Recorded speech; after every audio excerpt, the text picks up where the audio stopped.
le but de cette formation aussi, c'est de après les intégrer dans le monde du travail. Après cette formation-là, tout est ouvert aux coachs. On a aussi, en tant qu'Institut Wingate, notre part dans cette mission de faire intégrer les Olim Khadashim. Et chaque Olim Khadashim qui demain reçoit un bulletin de salaire, pour nous, c'est Vigadol. Et nous avons le plaisir aujourd'hui de parler d'une nouvelle formation qui est mise en place par Qualita en collaboration bien évidemment avec l'Institut Wingate, rebaptisé depuis peu Livinsky Wingate. Pour en parler, nous avons 3 personnes sur le plateau. On va commencer par les filles avec Anaëlle. Bonjour Anaëlle. Anaëlle Mahor du Hub de Qualita. Gila Samoun. Bonjour Gila. Et nous avons bien évidemment Jérôme Bouziz. Alors vous êtes créateur de centres sportifs et vous êtes aussi enseignant à l'Institut Wingate. C'est ça. Donc, si je comprends bien, cette formation existe un peu grâce à vous. Oui, enfin, grâce à moi.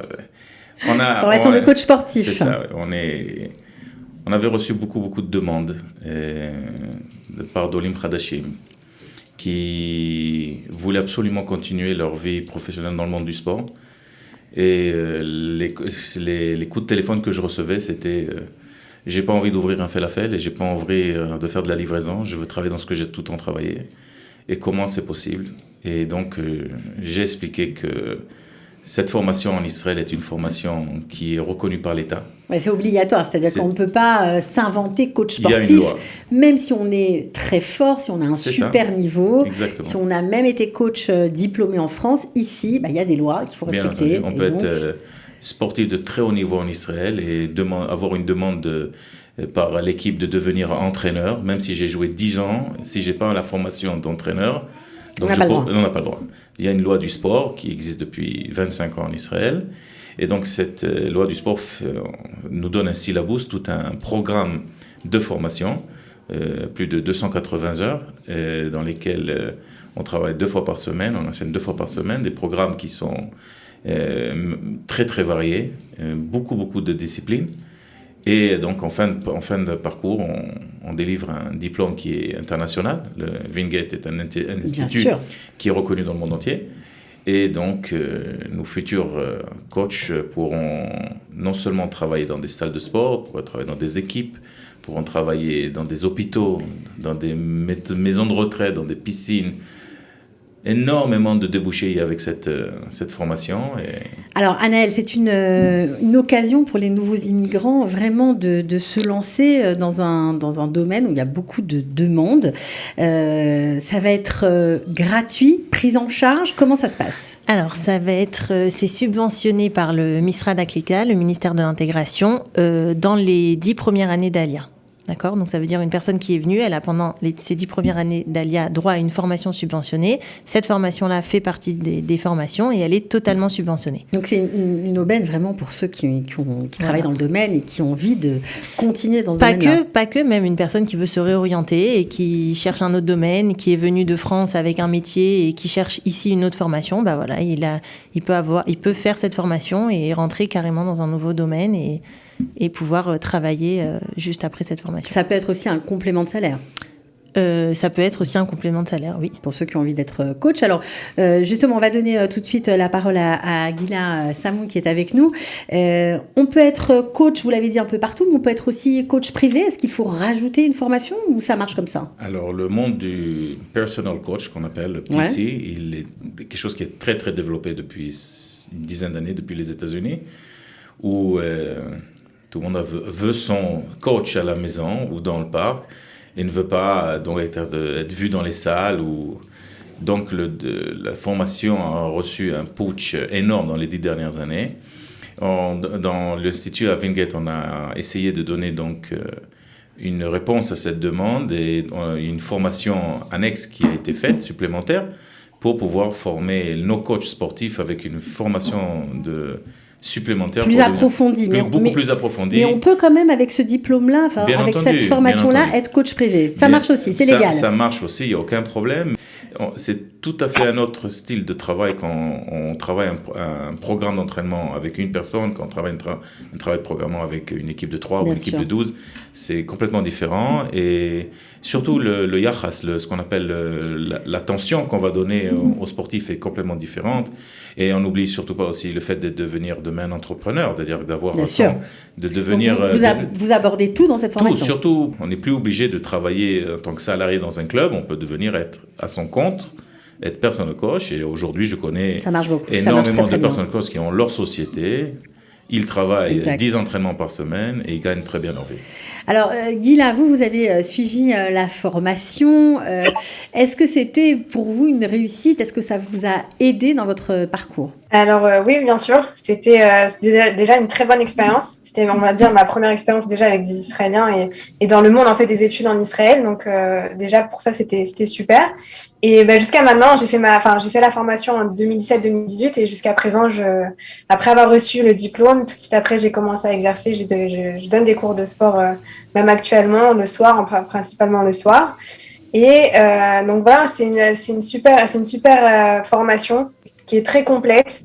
Il y a beaucoup de théorie et de la pratique en même temps, donc vraiment j'ai beaucoup appris. Et moi personnellement aussi, ça m'aide encore aujourd'hui, parce que j'ai décidé de poursuivre des études dans le monde du sport. Et du coup, grâce à cette formation, j'ai quand même pas mal de bases sur la théorie. Donc, je crois que vous étudiez le sport-thérapie.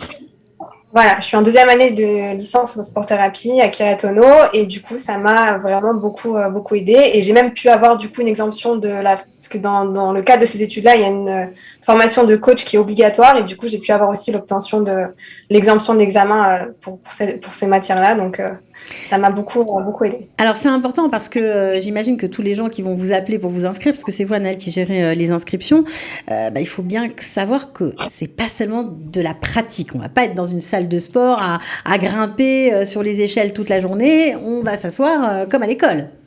Oui. C'est important de préciser. Oui, bien sûr. Donc, c'est théorie et pratique. Alors, théorie, ça veut dire quoi ? Théorie, ça veut dire beaucoup d'heures de travail à la fac et surtout à la maison. Et j'enseigne donc la kinésiologie, j'enseigne la Torah Taïmoun et je fais donc passer l'examen final de pratique.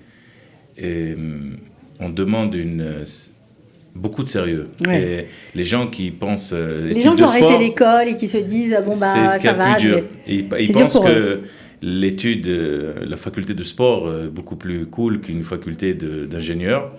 Alors peut-être dans le mot c'est vrai, ça semble beaucoup plus facile, mais les études de théorie sont très dures et il faut donc s'investir à 100%, c'est tout à fait faisable, mais il faut le faire. Des études comme ça vaut combien en général quand on n'est pas subventionné par le ministère de l'Aliyah et de l'Intégration ? Une formation de coach aujourd'hui va arriver à 10 000, peut-être plus. 10 000 shekels. 10 000, 11 000 shekels. C'est vraiment extraordinaire de pouvoir faire ce partenariat entre Kalita et vous et bien sûr le ministère de l'Intégration. Il y a des conditions d'éligibilité. Gila, vous, quand vous étiez sur les bancs de Wingate, il y avait des gens de tous bords, de tout âge ?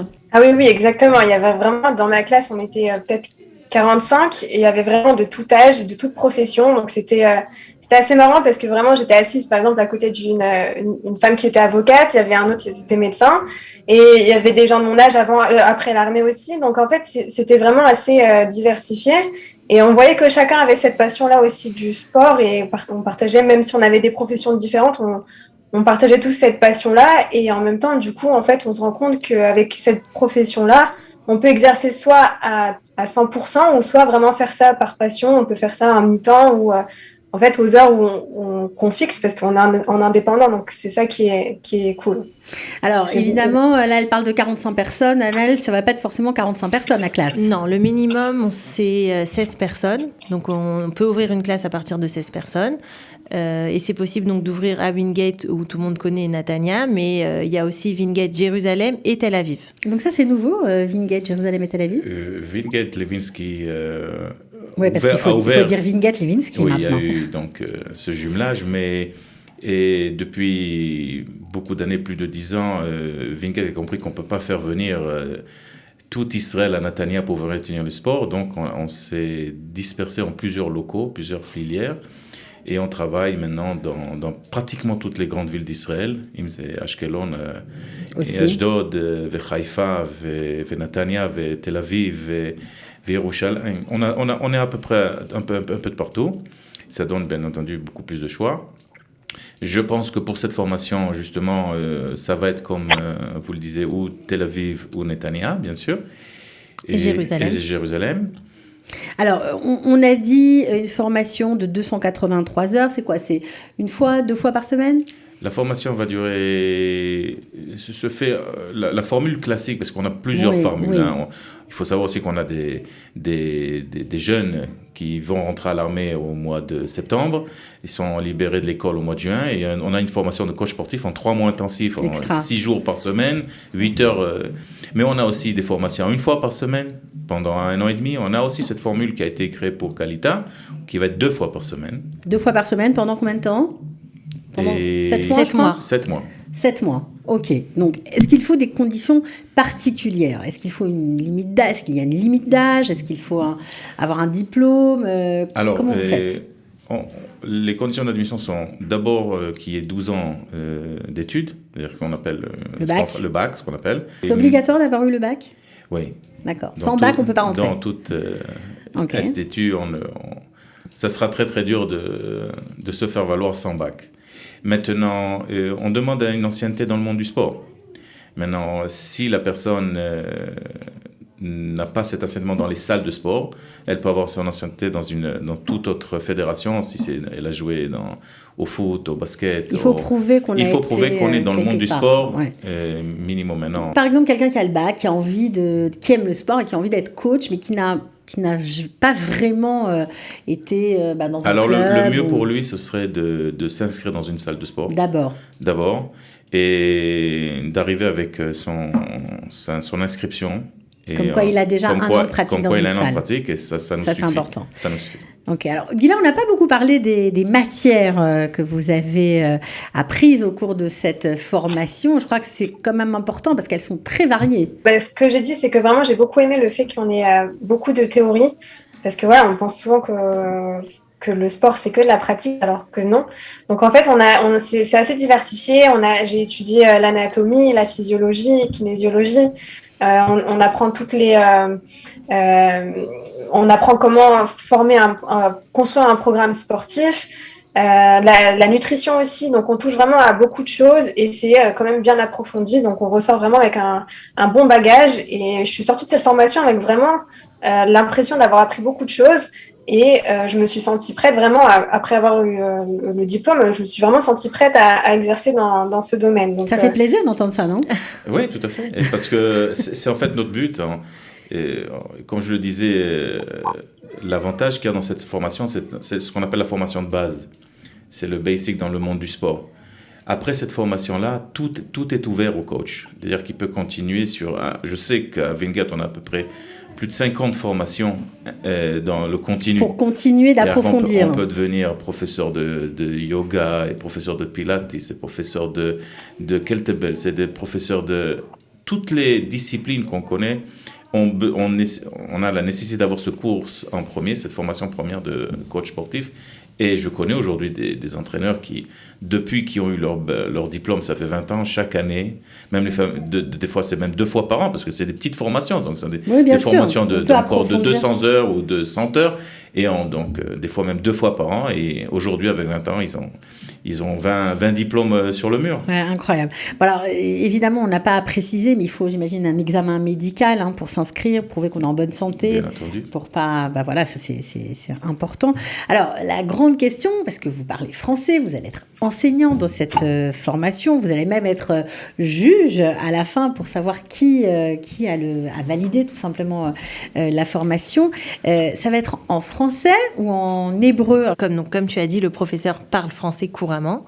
Le but de cette formation aussi, c'est après les intégrer dans le monde du travail. Donc, faire une formation uniquement en français, c'était pas le but. Non, c'est pas le but. Pour après il faut après aussi pouvoir parler aux clients. Donc c'est vrai que c'est important d'avoir tous les termes en hébreu. Donc lui, il parlera en français et pourra même traduire. En tout cas, expliquer en cas de problème.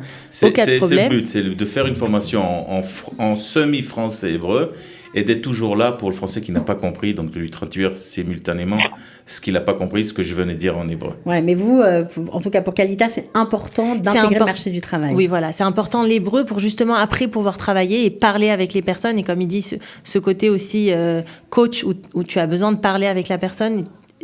Après, bien sûr, tu peux avoir un milieu français, mais nous, ce qu'on souhaite, c'est que vraiment intégrer ce milieu israélien et pouvoir parler très facilement avec tout le monde dans les bons termes. Est-ce que c'est difficile de valider la formation ? Est-ce que vous êtes très, très dur ou...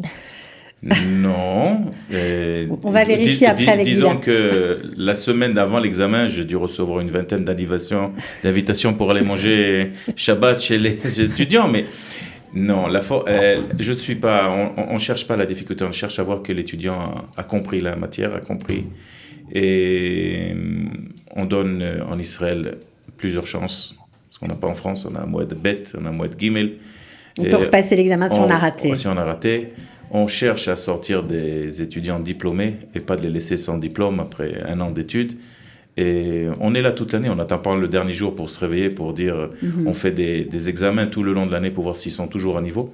Il faut dire aussi que des étudiants on voit qui n'arrivent pas à arriver au niveau, qui n'arrivent pas à comprendre le sérieux qu'il faut donner dans les études, généralement après 1 mois, 2 mois, on leur dit il vaudrait mieux essayer quelque chose d'autre. Ok, bon, alors ça, j'espère pas que ça sera le cas pour justement tous ceux qui vont s'inscrire. Est-ce qu'il va y avoir un petit, je vais pas dire filtrage, mais en tout cas un petit questionnaire avant pour être sûr que quand les gens vont demander à s'inscrire, ils vont pouvoir tenir le coup? Qu'il a dit par rapport à l'ancienneté pendant 1 an de sport, ça va déjà filtrer entre guillemets des personnes. Et non, je pense pas qu'il y a plus que ça. Oui, je pense que Jérôme aussi, comme il dit, au bout d'un moment, il sentira la personne et Bien verra sûr. exactement si ça se passe bien pour lui ou pas. On fait comment pour s'inscrire? Alors, on s'inscrit on passe par mois, donc, par WhatsApp. Au 058 787 32 et donc il faut m'envoyer soit un message WhatsApp, soit m'envoyer un mail. C'est vraiment surtout me donner la ville parce que on veut savoir, donc ça sera ouvrir dans quel endroit, dans quelle ville, oui, parce quelle que pour classe. l'instant vous allez ouvrir en fonction des demandes. Exact, ça veut dire que si j'ai énormément de personnes à Jérusalem et qu'une personne à Netanya, je vais pas ouvrir à Netanya, ça sera Jérusalem, voilà. Et si ça a Tel Aviv, pareil. En espérant ouvrir dans les 3 villes. Ah mais c'est possible, vous pouvez fournir À mon pour des avis, c'est tout à professeurs fait pour ouvrir possible. partout. C'est tout à fait possible. Bon, c'est une excellente nouvelle. Alors, Gila, juste pour finir, parce qu'on a parlé des études, on a parlé de cette formation. Qu'est-ce qui a été le plus dur pour vous quand vous avez commencé? Le plus dur, ça a été le premier mois, on va dire, parce que je suis arrivée, j'avais pas un très très bon niveau d'hébreu. C'était mes premières années, c'était ma 2e année en Israël. Mais au final, on s'adapte. Et puis, le monde israélien, après, on s'adapte. J'étais avec des personnes qui m'ont beaucoup aidée. Les professeurs étaient là toujours pour m'aider. Et puis vraiment, au final, le vocabulaire, c'est le même qui revient à chaque fois. On apprend. J'ai pas laissé tomber. Et comme vous l'avez dit, en fait, l'avantage, c'est qu'ici, quand on rate un examen, on peut le repasser et le repasser encore. J'avais droit aussi à une aide pendant l'examen, on me lisait les questions, donc ça c'était très important aussi parce que ça me faisait gagner du temps. Et voilà, la partie la plus dure, c'était vraiment les premiers mois. Ensuite, les examens, il y en avait tout au long de l'année. Donc on s'habitue en fait à étudier à chaque fois sur le long terme et pas attendre la dernière minute pour passer les examens. Et au final, ça s'est très bien passé. Je regrette pas du tout d'avoir fait cette formation. Et encore aujourd'hui, on continue. De toute façon, c'est un domaine où on continue d'apprendre. Donc là, c'était les bases et on continue toujours d'apprendre dans ce domaine-là et de pouvoir se faufiler dans d'autres filières. Donc, c'est une très bonne expérience. Bon, alors j'imagine que vous aidez. Ensuite, le contact ne se rompt pas avec les étudiants. Certains doivent vous appeler peut-être pour des petits coups de pouce. Bien entendu, non seulement pour trouver du travail. Donc, tous les propriétaires de salles de sport nous appellent d'une manière quotidienne. Qui sont tes meilleurs élèves cette année? J'ai besoin, donc on envoie. Donc ça veut dire qu'en plus, si on fait cette formation, et ça c'est extraordinaire, si on est bon, vous allez tout de suite essayer de placer les gens. Il y a du boulot. Ce n'est pas les gens qui viendront chez nous, c'est plutôt nous qui arrivons vers l'étudiant. Voilà, il y a tel club et tel club qui cherchent. Est-ce que ça t'intéresse? Est-ce que ça t'intéresse? Magnifique. C'est très important parce que on a aussi, en tant qu'Institut Wingate, et nous aussi notre part dans cette mission de faire intégrer les Olim Khadashim. Et chaque Olim Khadashim qui demain reçoit un bulletin de salaire, pour nous, c'est Vigadol. C'est beau comme tout, vraiment, c'est très, très touchant. J'espère que vous aurez beaucoup de succès, beaucoup d'étudiants inscrits. On va redonner quand même le numéro du WhatsApp pour s'inscrire. Oui, 058 787 32. Et voilà, donc on attend les demandes. Voilà, vous n'avez plus qu'à y aller. Franchement, c'est pris en charge par le ministère de l'Intégration. Vous avez des étudiants, enfin en tout cas des enseignants plutôt, qui parlent français. Donc franchement, tout est fait pour que vous réussissiez. C'est ce qu'on vous souhaite. En tout cas, bravo pour le projet. Bravo Anaëlle. Merci Gila. Et puis, j'espère que voilà, ce sera un win-win comme on dit. Très bien, exact. À bientôt.